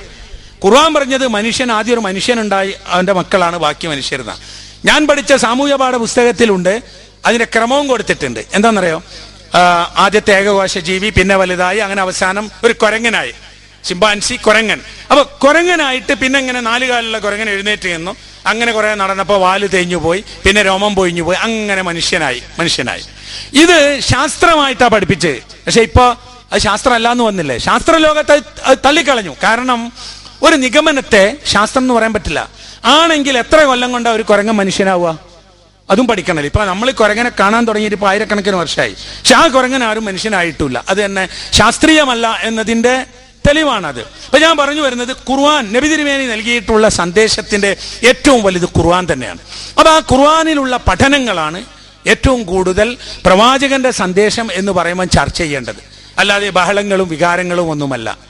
ഖുർആൻ മനുഷ്യന് നൽകിയിട്ടുള്ള ഏതെങ്കിലും ഒരു ആശയം മനുഷ്യൻ ആവശ്യമില്ലാത്തതായിരുന്നു എന്ന് പറയാൻ സാധ്യമല്ല. ഇപ്പൊ ഇടമറുക്, ലോക യുക്തിവാദികളുടെ നേതാവായ ഇടമറുക് ഖുർആൻ വിമർശന പഠനം എന്നൊരു പുസ്തകം എഴുതി കുറെ മുമ്പ്. എല്ലാവരും വാങ്ങി വായിച്ചു. കുറെ മുമ്പ് നമ്മുടെ ഇന്ത്യയിലായതുകൊണ്ടും മലയാളത്തിലായതുകൊണ്ടും മലയാളികളുടെ പക്വതയും ആ ഒരു ശാന്തഭാവം ഉള്ളതുകൊണ്ട് അതുകൊണ്ട് പ്രശ്നമൊന്നും ഉണ്ടായില്ലല്ലോ. അതുകൊണ്ട് ആരും മരിച്ചിട്ടൊന്നുമില്ല. ഇടമറുക് പുസ്തകം എഴുതിയാൽ ഒന്നും സംഭവിക്കില്ല എന്ന് എല്ലാവർക്കും അറിയാം. പക്ഷെ ആ പുസ്തകത്തിലുള്ള ഒരു സംഗതി എന്താണെന്നറിയോ? ഖുർആനിലുള്ള ഒരാശയത്തെയും അദ്ദേഹം എതിർത്തിട്ടില്ല എന്നുള്ള. ഇപ്പോഴും എവിടെയെങ്കിലും കിട്ടും പുസ്തകം, ലൈബ്രറിയിലൊക്കെ ഉണ്ടാവും. അദ്ദേഹം ചെയ്യുന്നത് ഖുർആൻ പരിഭാഷകളിൽ വന്ന വൈരുദ്ധ്യം, മുസ്ലിം പണ്ഡിതന്മാർ എഴുതിയ പുസ്തകങ്ങളുടെ ചരിത്രപരമായ അബദ്ധം, ശാസ്ത്രീയമായ അബദ്ധം, മുസ്ലിങ്ങൾക്കിടയിൽ നിലനിൽക്കുന്ന ചില ജീർണതകളും വൃത്തികേടുകളും അന്ധവിശ്വാസങ്ങളും, ഇതാണ് ഇടമറുക് വിമർശിച്ചത്. അല്ലെങ്കിൽ അദ്ദേഹം പറയുന്നത് എന്താണെന്നറിയാം? ഖുർആൻ ഇന്ന കാര്യം പറഞ്ഞു, അത് തെറ്റായിപ്പോ. ഉദാഹരണം, ഖുർആൻ പറഞ്ഞു മാതാപിതാക്കളെ ആദരിക്കണം, അതിപ്പോ ഈ കാലത്ത് പറ്റൂല എന്ന് പറയാൻ പറ്റുമോ? അല്ലെങ്കിൽ കൊലപാതകം നിഷിദ്ധമാണ്, അല്ലെങ്കിൽ മനുഷ്യനെ ചൂഷണം ചെയ്യുന്ന പലിശ കുറ്റകരമാണ്, അല്ലെങ്കിൽ അങ്ങനെ ഖുർആൻ നിഷേധിച്ച ഏതെങ്കിലും ഒരു കാര്യം മനുഷ്യന് ആവശ്യമുണ്ടായിരുന്നു എന്ന് പറയാൻ സാധ്യമല്ല. അതുമാതിരി ഖുർആൻ കൽപ്പിച്ച കാര്യങ്ങൾ ചെയ്യാൻ പറഞ്ഞ ഏതെങ്കിലും ഒരു കാര്യം മനുഷ്യന് ആവശ്യമില്ലാത്തതായിരുന്നു എന്നും പറയാൻ കഴിയില്ല. ഞാൻ കഴിഞ്ഞ മാസം മദ്രാസിൽ ഒരു ഇന്റർനാഷണൽ ഇന്റർഫെയ്ത്ത് കോൺഫറൻസ് ഉണ്ടായിരുന്നു. അത് ഓൺ HIV ആൻഡ് എയ്ഡ്സ് അതായിരുന്നു സബ്ജക്റ്റ്. ഇപ്പൊ ലോകത്തിന്റെ പല ഭാഗത്തും, മലേഷ്യയിൽ നിന്ന്, നേപ്പാളിൽ നിന്ന്, അമേരിക്കയിൽ നിന്ന്, ഉഗാണ്ടയിൽ നിന്ന്, പാകിസ്ഥാനിലൊക്കെ പണ്ഡിതന്മാർ വന്നു. ഫെയ്ത്ത് ലീഡേഴ്സിന്റെ ഇന്ത്യയിൽ നിന്ന് എല്ലാ സംസ്ഥാനത്തും ആളുകൾ വന്നു. വിവിധ ഹിന്ദു, ക്രിസ്ത്യൻ, മുസ്ലിം, അതിൽ തന്നെ പല ഗ്രൂപ്പുകളും പല സംഘങ്ങളുടെ ആളുകളുണ്ടായിരുന്നു. അപ്പൊ അതിൽ എയ്ഡ്സിനെ കുറിച്ച് അവിടെ പറഞ്ഞത്, എയ്ഡ്സ് അറിയാമല്ലോ, ഒരു മഹാമാരിയാണ്, ഒരു നിലക്കും അതിനൊരു ചികിത്സയില്ലാത്തതാണ്. 52 ലക്ഷം ആളുകൾക്ക് ഇന്ത്യയിൽ എയ്ഡ്സ് ബാധിച്ചിട്ടുണ്ട് കഴിഞ്ഞ 10 വർഷം കൊണ്ട്. അടുത്ത 5 വർഷം കൊണ്ട് അത് 1 കോടിയോ 1.5 കോടിയോ ആകും ഇപ്പോഴുള്ള റേഞ്ചിന് അത് പോവുകയാണെങ്കിൽ. അപ്പോൾ അവർ പറയുന്നത് ഞങ്ങൾ ഫെയ്ത്ത് ലീഡേഴ്സിനെ വിളിച്ചത് ഇത് ഇല്ലാതാക്കാൻ. ഞങ്ങൾ ആരോഗ്യ വകുപ്പും എയ്ഡ്സ് കൺട്രോൾ ബോർഡും ഒക്കെ പത്രത്തിൽ കൊടുക്കുന്നുണ്ട്, TV കൊടുക്കുന്നുണ്ട്, പരസ്യം ചെയ്യുന്നുണ്ട്. പക്ഷേ സംഗതി അതുകൊണ്ടൊന്നും നിയന്ത്രിക്കാനാവുന്നില്ല. അപ്പം നിങ്ങൾക്ക് നിങ്ങളുടെ മതഗ്രന്ഥങ്ങൾ ഉപയോഗിച്ചുകൊണ്ട് ആളുകൾക്ക് എന്തെങ്കിലും സന്ദേശം നൽകാനുണ്ടോ? ഇവിടെ തുടക്കത്തിൽ അവർ പറഞ്ഞു, അതിൽ സ്വാമി അഗ്നിവേശ് ഉണ്ടായിരുന്നു ഡൽഹിയിലെ വേൾഡ് കൗൺസിൽ ഫോർ ആര്യ സമാജത്തിൻ്റെ. അതുപോലെ ഫാദർ അലക്സ് കാത്തലിക് ബിഷപ്പ് കൗൺസിലിൻ്റെ ഇന്ത്യയിലെ ഡൽഹിയിലെ ഏറ്റവും വലിയ ഒരു പണ്ഡിതനാണ്, അദ്ദേഹം ഉണ്ടായിരുന്നു. ജാമ്യ മില്ലയിലെ ഡോക്ടർ അക്തർ ഉൽവാസി ഒരു വലിയ മുസ്ലിം പണ്ഡിതൻ, അദ്ദേഹം ഉണ്ടായിരുന്നു. പല ആളുകളും ഉണ്ടായിരുന്നു. ഈ മതാമൃതാനന്ദമയുടെ മഠത്തിൽ നിന്നുള്ള പ്രതിനിധികളുണ്ടായിരുന്നു, പലരും ഉണ്ടായിരുന്നു. അപ്പോൾ അതിൽ അവർ പറഞ്ഞൊരു കാര്യം, എയ്ഡ്സ് വ്യാപിക്കുന്നത് 85% വഴിവിട്ട ലൈംഗിക ബന്ധമാണെന്ന്. വിവാഹപൂർവ്വ ലൈംഗിക ബന്ധം, ഭാര്യാഭർത്തൃ ലൈംഗിക ബന്ധം അല്ലാത്ത ലൈംഗിക ബന്ധം, ഇതാണ്. അതിൽ പിന്നെ 5% സിറിഞ്ചിലൂടെ ഈ കുത്തിവെപ്പ്, പിന്നെ രക്തദാനം, ഇതിലൂടെയൊക്കെ വരുന്നു. പിന്നെ കുറച്ചുള്ളത് അമ്മമാരിൽ നിന്ന് കുട്ടികൾക്ക് കിട്ടുന്നത്. അതാവട്ടെ 95% അമ്മമാരും നിരപരാധികളാണെന്ന്. ഭർത്താക്കന്മാരിൽ നിന്ന് ലഭിച്ചിട്ടുള്ള എയ്ഡ്സിന്റെ വ്യാപനമാണ്. അപ്പൊ അവർ പറഞ്ഞതിന്റെ ചുരുക്കം എന്താന്ന് വെച്ചാൽ, ഇതില്ലാതാക്കാൻ എന്ത് ചെയ്യണം നിങ്ങൾ പറയൂ.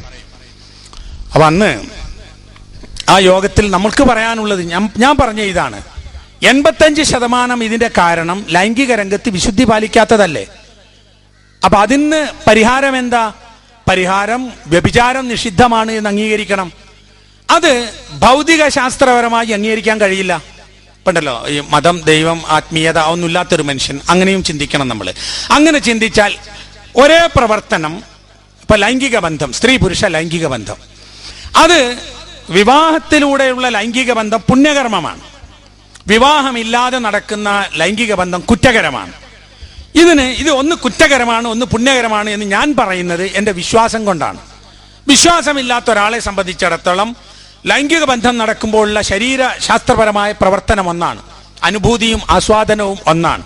പക്ഷെ ഒന്ന് തെറ്റും ഒന്ന് ശരിയും എന്ന് പറയാൻ വിശ്വാസമല്ലാത്ത മറ്റൊരു കാര്യവുമില്ല. വിശ്വാസമില്ലാത്ത ഒരാളെ സംബന്ധിച്ചിടത്തോളം ഈ പ്രശ്നത്തിൽ എന്തെങ്കിലും പ്രയാസപ്പെടേണ്ടതുമില്ല. അതുകൊണ്ടായിരിക്കാം ഒരു പക്ഷേ പലപ്പോഴും ഒരു വിശ്വാസത്തിന്റെ പിൻബലമില്ലാതെ ഇത്തരം തിന്മക്കെതിരിൽ നടത്തുന്ന പ്രവർത്തനങ്ങൾ പരിഹാസ്യമായി പോകുന്നത്.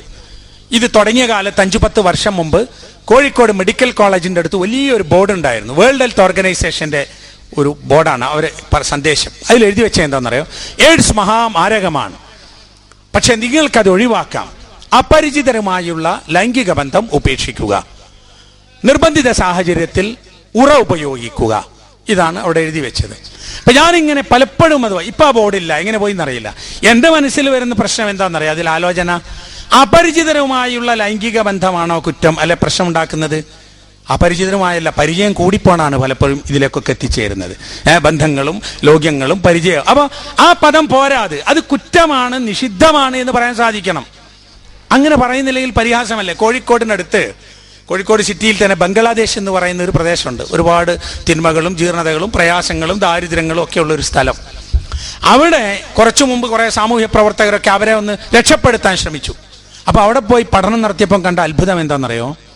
അവർ പാവങ്ങളാണ്, പുരുഷന്മാരൊക്കെ ഡ്രഗ് അഡിക്റ്റാണ്, മയക്കുമരുന്ന് കുത്തിവെച്ചും കഴിച്ചും ജോലിക്കൊന്നും പോകാതെ ഇങ്ങനെ ഇരിക്കുക. പിന്നെ അവിടുത്തെ സ്ത്രീകൾ, പെൺകുട്ടികളൊക്കെ ലൈംഗിക തൊഴിലാളികളായി പോയി, കാരണം അവർക്കും ജീവിക്കണ്ടേ. അപ്പൊ അവിടെയാണെങ്കിലോ വളരെ പെട്ടെന്ന് എയ്ഡ്സ് വ്യാപിക്കാൻ വലിയ സാധ്യതയുണ്ട് എന്ന പഠനത്തിന്റെ അടിസ്ഥാനത്തിൽ സർക്കാർ 2 സ്ഥാപനങ്ങൾ തുറന്നു. ഒന്ന്, ഈ സ്ത്രീകൾക്ക്, ഈ ലൈംഗിക തൊഴിലാളികൾക്ക് ഫ്രീ ആയി കോണ്ടം വിതരണം ചെയ്യുന്ന ഒരു കേന്ദ്രം. മറ്റൊന്ന്, ഈ കുത്തിവെക്കുന്ന ആളുകൾക്ക് ഫ്രഷ് സിറിഞ്ച് കിട്ടുന്ന മറ്റൊരു കേന്ദ്രം. ഇതാണ് അവരെ രക്ഷപ്പെടുത്താൻ നമുക്ക് തോന്നിയിട്ടുള്ള മാർഗം. ഇത് രണ്ടും പരിഹാരമല്ലല്ലോ. ഇത് പരിഹാരമല്ല. അവിടെ പരിഹാരം എന്താ? ഇത് തെറ്റാണ് എന്ന് പഠിപ്പിച്ചെടുക്കണ്ടേ? നമ്മുടെ നാട്ടിലെ അനുഭവം 6 മാസം കൊണ്ട് 7 പതിപ്പ് അടിച്ചിറക്കിയിട്ടുള്ള ഒരു ഗ്രന്ഥമാണ് ഒരു ലൈംഗിക തൊഴിലാളിയുടെ കഥ എന്നൊരു പുസ്തകം. ഇവിടെ ഒരു ശാസ്ത്ര പുസ്തകവും ഒരു മതഗ്രന്ഥവും അങ്ങനെ സ്പീഡ് പോയിട്ടില്ല. അതിന്റെ അർത്ഥം കേരളീയ സമൂഹവും ഇതൊക്കെ തന്നെയും അംഗീകരിച്ചു വരുന്നു എന്നതിന്റെ അടയാളമാണ്. ഞാൻ പറഞ്ഞു വന്നതിന്റെ ചുരുക്കം ഇതാണ്. സമൂഹത്തിലെ തിന്മകളെക്കുറിച്ച് ഖുർആൻ പറഞ്ഞിട്ടുണ്ടെങ്കിൽ അത് തിന്മ തന്നെയാണ്. അപ്പൊ ഖുർആനിന്റെ മഹത്വം, ഖുർആനിൽ പറഞ്ഞ കാര്യങ്ങൾ ആളുകൾക്ക് ആവശ്യമുണ്ട് എന്നതാണ്. നബി തിരുമേനി കൊണ്ടുവന്ന പഠിപ്പിച്ചിട്ടുള്ള ആ ഗ്രന്ഥം അതേ രൂപത്തിൽ ഇന്നും നിലനിൽക്കുന്നു എന്നതാണ്.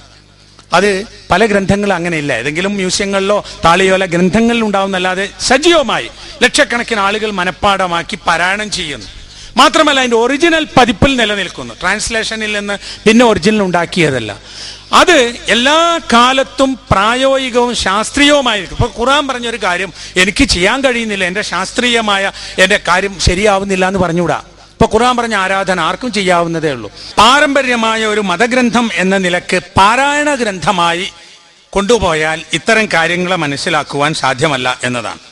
പിന്നെ നബി തിരുമേനി നൽകിയ ഒരു സന്ദേശം ഞാൻ പറഞ്ഞല്ലോ, മനുഷ്യരെല്ലാം ഒരു മാതാവിൻ്റെയും പിതാവിൻ്റെയും മക്കളാകുന്നു എന്ന് പറഞ്ഞത് അതൊരു വലിയ ആശയമാണ്. ഏകമാനവത എന്നത് ലോകത്തിൻ്റെ നിലനിൽപ്പിന് ആവശ്യമാണ്.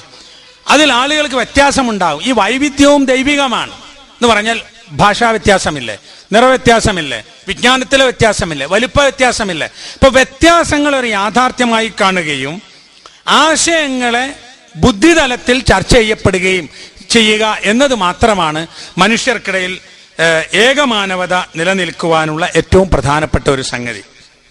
അവിടെ ഇന്ന് നാം കാണുന്ന പ്രശ്നം എന്താണെന്നറിയോ? മതം വർഗീയതയ്ക്ക് വേണ്ടി ഉപയോഗപ്പെടുത്തുന്നു ചിലരൊക്കെ. മതം വർഗീയതയ്ക്ക് വേണ്ടി ഉപയോഗപ്പെടുത്തുക, വർഗീയതയ്ക്ക് വേണ്ടി മതത്തെ ഉപയോഗപ്പെടുത്തുക, എന്നിട്ട് എൻ്റെ മതം നിന്റെ മതം, എൻ്റെ ദൈവം നിന്റെ ദൈവം, എൻ്റെ ആരാധനാലയം നിന്റെ ആരാധനാലയം എന്ന് പറഞ്ഞുകൊണ്ട് കലഹം. സത്യത്തിൽ എല്ലാവരും പറയുന്നു ദൈവം കാരുണ്യവാനാണ്, അള്ളാഹു റഹ്മാനാണ്. അങ്ങനെ നമ്മൾ പറയുന്നുവെങ്കിൽ ആ കാരുണ്യവാനായ ദൈവത്തിന്റെ പേരിൽ എന്തിനാ മനുഷ്യർ കലഹിക്കുന്നത്? ഇപ്പം ദൈവം കാരുണ്യവാനാണ്, എന്നാൽ ദൈവം കാരുണ്യവാനല്ല എന്നൊരുത്തം പറഞ്ഞു എന്ന് വിചാരിക്കാം. വേണ്ട, ദൈവം തന്നെ ഇല്ല എന്നൊരാൾ പറഞ്ഞു എങ്കിൽ ദൈവം അവൻ എന്തെങ്കിലും ചെയ്യുന്നുണ്ടോ? ഇല്ലല്ലോ. എല്ലാ ദൈവനിഷേധികളും എല്ലാ യുക്തിവാദികളും അതുപോലുള്ള ആളുകളും പ്രസ്ഥാനങ്ങളും ഇവിടെ നിലനിൽക്കുന്നില്ലേ? ഇപ്പൊ ദൈവം നൽകിയ വെള്ളവും വെളിച്ചവും വായുവും ഇവിടെയുള്ള വസ്തുക്കളൊക്കെ എല്ലാവരും ഉപയോഗിക്കുന്നില്ലേ?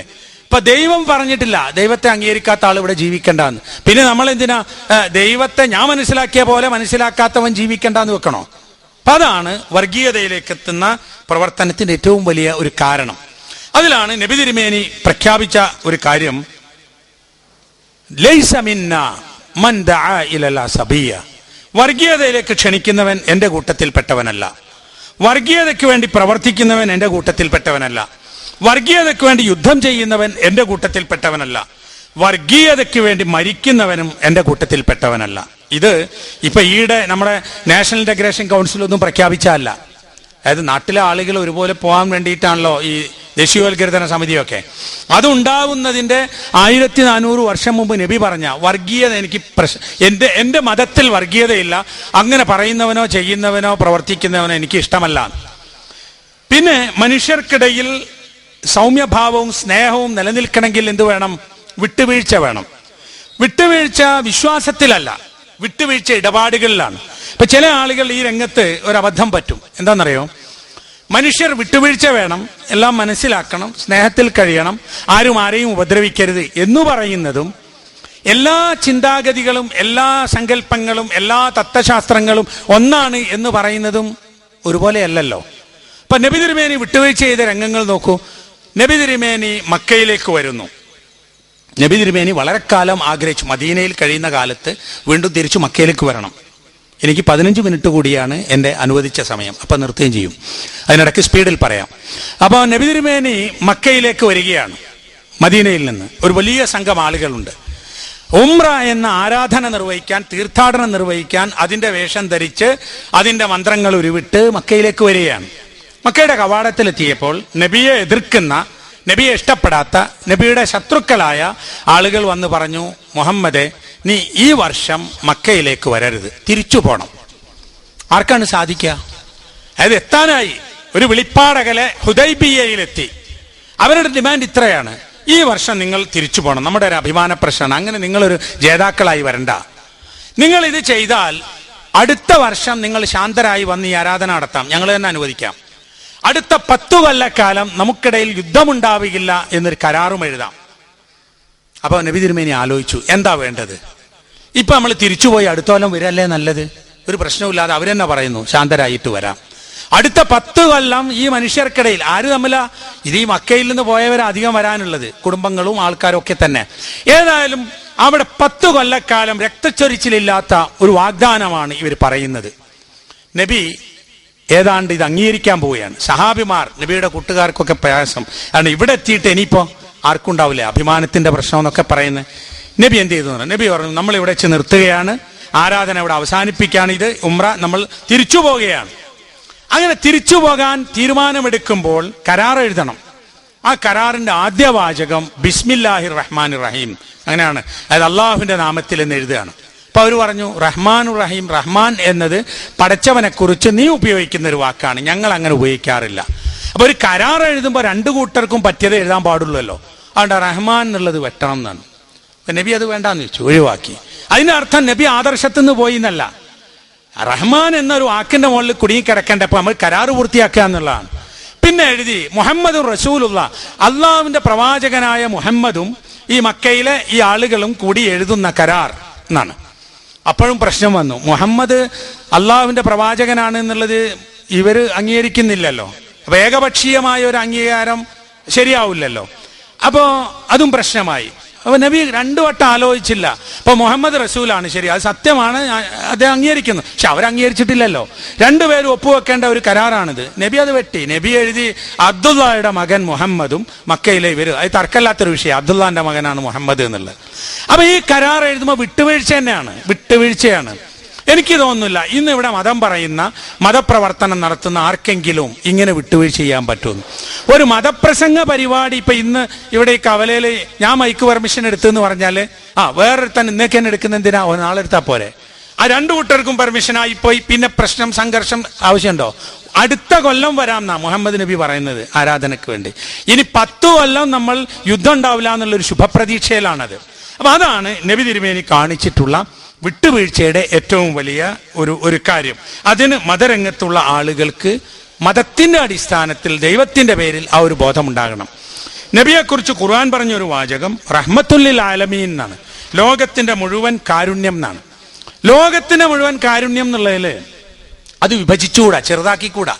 ഇപ്പം മുസ്ലിങ്ങൾ 17 തവണ പ്രാർത്ഥിക്കുന്ന ഒരു പ്രാർത്ഥനയുണ്ട് സൂറത്തുൽ ഫാത്തിഹ നമസ്കാരത്തിലൊക്കെ നിർബന്ധമായി.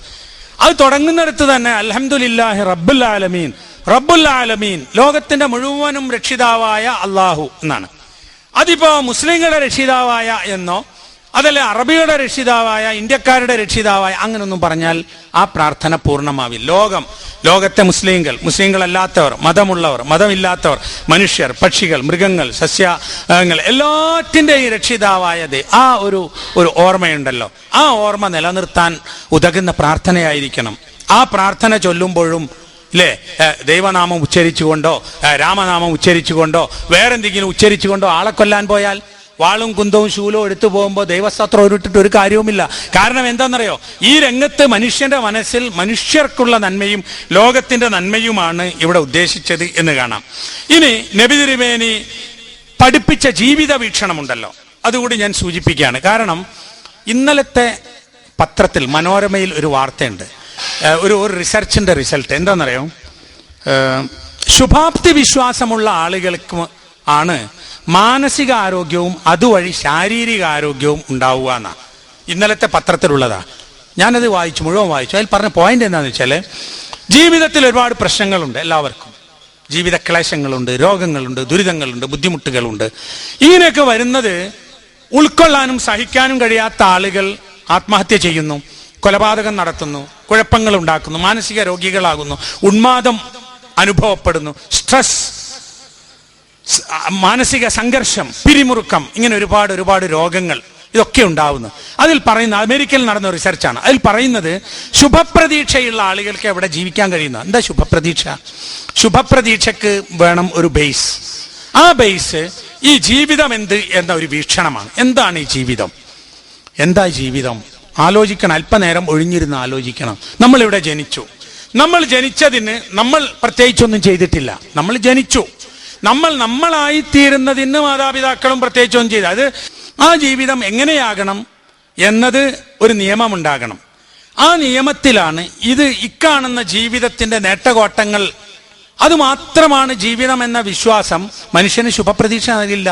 ഇപ്പൊ വലിയ പണക്കാരനായ ഒരാൾ, അയാളുടെയും അടിസ്ഥാന ആവശ്യങ്ങൾ ഭക്ഷണം കഴിക്കണം, രാത്രി ഉറങ്ങാനുള്ള ഒരു സൗകര്യം ഉണ്ടാവണം, നാണം മറക്കാൻ ഒരു വസ്ത്രം വേണം, ഇത്രയൊക്കെ ഉള്ളൂ. പിന്നെ എന്താ അയാൾ അനുഭവിക്കുന്നതെന്ന് അറിയാം. ഞാനിങ്ങനെ ആലോചിച്ചിട്ടുണ്ട്. ഇപ്പോൾ കോടിക്കണക്കിന് രൂപയുടെ ബിസിനസ് ഉള്ള ആളുകൾ, സ്വത്ത്, അപ്പൊ അയാൾക്ക് ആ ബാങ്കിൽ ഇത്ര റുപ്യ ഉണ്ട്, ഇന്നടത്ത് ഇത്ര എസ്റ്റേറ്റ് ഉണ്ട്, ഇതൊക്കെ. അതിപ്പോ വേറൊരാൾ വിചാരിക്കുകയാണ്, ഇപ്പൊ ഞാനിങ്ങനെ വിചാരിക്കുക, ആ ബാങ്കിൽ ഇത്ര പണമുണ്ട്, ഇവിടെ ഇത്ര എസ്റ്റേറ്റ് ഉണ്ട്. അത് തമ്മിൽ അനുഭവിക്കുന്നത് കുറച്ച് തന്നെ ഉള്ളൂ എല്ലാവരും. മറ്റതൊരു ആനന്ദം മാത്രമാണത്.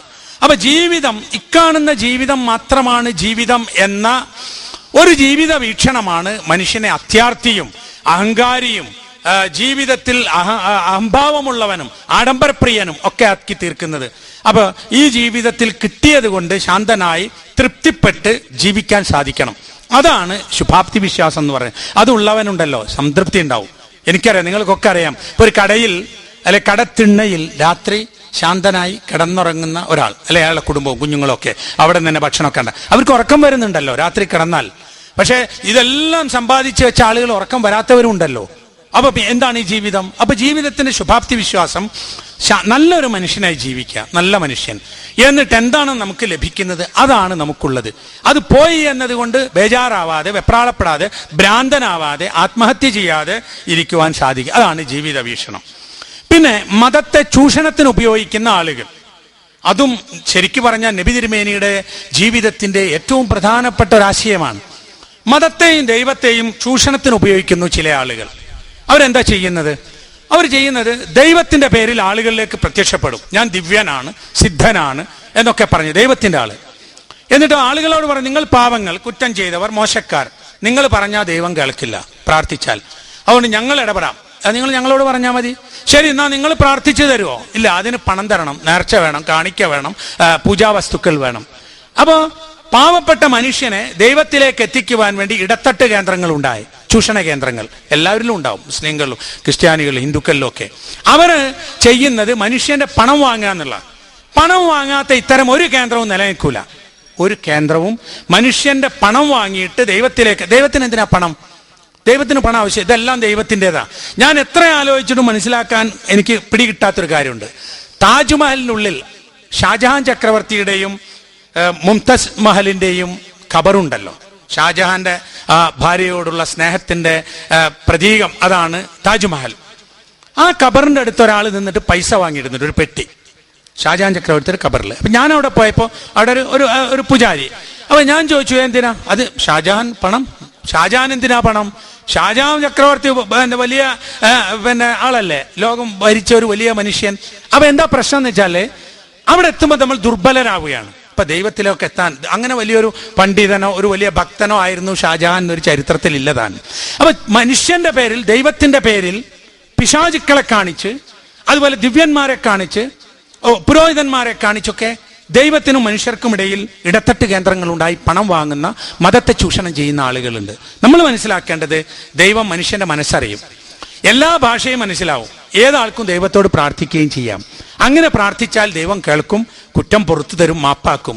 ദൈവകാരുണ്യത്തിൽ നിങ്ങളാരും നിരാശപ്പെടരുതേ എന്ന് ഖുർആൻ പറയണ്ട. ലാ തഖ്നതു മിർ റഹ്മത്തില്ലാ, അള്ളാഹുവിന്റെ കാരുണ്യത്തിൽ നിങ്ങൾ നിരാശപ്പെടേണ്ട. എല്ലാവർക്കും ദൈവം കാരുണ്യം ചൊരിയും. കാരുണ്യവാനാണ് ദൈവം എന്നത്. അതുകൊണ്ട് തന്നെ ഈ പാവപ്പെട്ട മനുഷ്യൻ ആരാധനകൾ മറ്റുള്ളവരിലേക്ക് തിരിച്ചു വിട്ടുകൊണ്ട് പ്രാർത്ഥനകൾ നയിച്ചു കൊണ്ടുപോകുന്നത് തെറ്റാണ്. ഖുർആൻ പറഞ്ഞത് ലാ ഇലാഹ ഇല്ലല്ലാ എന്ന എല്ലാ പ്രവാചകന്മാരും പറഞ്ഞ ആശയം അതാണ്. അതായത് ദൈവം മാത്രമാണ് ആരാധനക്ക് അർഹനായിട്ടുള്ളവൻ എന്ന്. ഇതാണ് മുഹമ്മദ് നബിയുടെ ജീവിത സന്ദേശത്തെക്കുറിച്ചുള്ള ഒരു ചെറിയ ഭാഗം. 23 കൊല്ലക്കാലം അദ്ദേഹം ജീവിക്കുകയും ജീവിതം കാണിച്ചു തരികയും അത് ചരിത്രത്തിൽ ഏറ്റവും ചെറുതും വലുതും എല്ലാം തന്നെ രേഖപ്പെടുത്തി വെക്കുകയും ചെയ്ത ഒരു ജീവിതമാണ്. അതിൻ്റെ ഓരോ ഭാഗങ്ങളും വേറെ വേറെ എടുത്ത് നമ്മൾ പഠിക്കേണ്ടതും ചർച്ച ചെയ്യേണ്ടതുമാണ്. ഖുർആനെ സംബന്ധിച്ചിടത്തോളം അത് ഏതെങ്കിലും ഒരു പ്രത്യേക വിഭാഗത്തിന്റെ ഗ്രന്ഥമാണ് എന്ന് ഖുർആനിലില്ല. ഉണ്ടല്ലോ, ഈ എൻസൈക്ലോപീഡിയയിലുള്ള ഒരു അബദ്ധമുണ്ട്. ഖുർആൻ ഹോളി ബുക്ക് ഓഫ് മുസ്ലിംസ് എഴുതിയിട്ടുണ്ട്. അത് തെറ്റാണത്. കാരണം ഖുർആൻ വരുന്ന സമയത്ത് ആ ഖുർആന്റെ അനുയായികൾ എന്ന് പറയാവുന്ന ഒരു മുസ്ലിം സമൂഹമില്ല. മനുഷ്യർക്ക് വേണ്ടി ഇറങ്ങിയതാണ്. അപ്പം എല്ലാ മനുഷ്യർക്കും വായിച്ചു നോക്കാവുന്നതും അതിലുള്ള ആശയങ്ങൾ ഉൾക്കൊള്ളാവുന്നതുമാണ് ഈ ഗ്രന്ഥം. അപ്പം ആ ഗ്രന്ഥം നബി തിരുമേനിയുടെ ജീവിതത്തിലൂടെ നമുക്ക് ബോധ്യപ്പെട്ടു. ആ ജീവിതത്തിൻ്റെ വിവിധ ഭാഗങ്ങൾ മനസ്സിലാക്കുവാനുള്ള അവസരം നിങ്ങൾ ഇനിയും ഉണ്ടാക്കണം എന്നാണ് എനിക്ക് അഭിപ്രായപ്പെടാനുള്ളത്. അതിന് ഈ സ്ഥാപനവും ഇവിടുത്തെ ഈ MCF-ഉം അതിന് ശ്രമിക്കുമെന്ന് പ്രതീക്ഷിച്ചുകൊണ്ട് ഈ വാക്കുകൾ അവസാനിപ്പിക്കുന്നു. എല്ലാവർക്കും നന്ദി. അസ്സലാമു അലൈക്കും. അസ്സലാമു അലൈക്കും വറഹ്മത്തുള്ളാഹി വബറകാതുഹു. MES കൾച്ചറൽ ഫോറം പ്രവാചകന്റെ ദൗത്യം നമ്മുടെ വിദ്യാർത്ഥികൾക്ക് എത്തിച്ചു കൊടുക്കുക എന്ന ഉദ്ദേശത്തോടു കൂടിയാണ് ഇവിടെ ഇങ്ങനെ ഒരു പരിപാടി സംഘടിപ്പിച്ചിട്ടുള്ളത്. ആദ്യമായി ഞാൻ ഈ പരിപാടി വിജയമാക്കി തന്ന പടച്ച തമ്പുരാന് സ്തുതിക്കുന്നു. അൽഹംദുലില്ലാഹ്. നമ്മുടെ MES കൾച്ചറൽ ഫോറത്തിന്റെ ക്ഷണം സ്വീകരിച്ച് പ്രവാചകൻ പ്രൊഫറ്റ് മുഹമ്മദ് സല്ലല്ലാഹു അലൈഹി വസല്ലം മിഷൻ ആൻഡ് വിഷൻ എന്ന വിഷയത്തെ അധികരിച്ചുകൊണ്ട് സംസാരിച്ച RUI college principal doctor Hussain Madavoor സാഹിബിന് എല്ലാവിധ MES കൾച്ചറൽ ഫോറത്തിന്റെയും നന്ദിയും രേഖപ്പെടുത്തിക്കൊള്ളുന്നു.